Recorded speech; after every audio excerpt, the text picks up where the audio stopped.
Dati ang gulay di ko tinitikman, parati na lang iniiwasan. Pero ang gulay masarap pala kapag sinabawan na siya.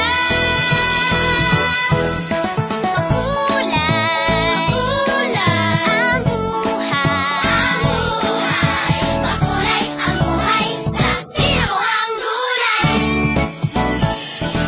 Sinabawang gulay, sarap talaga.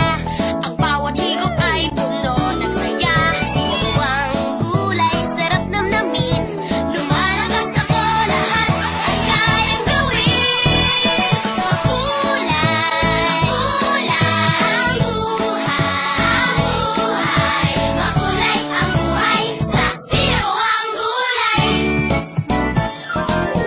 Sabaw pa lamang ay healthy na. Lagyan ng nor at gulay kami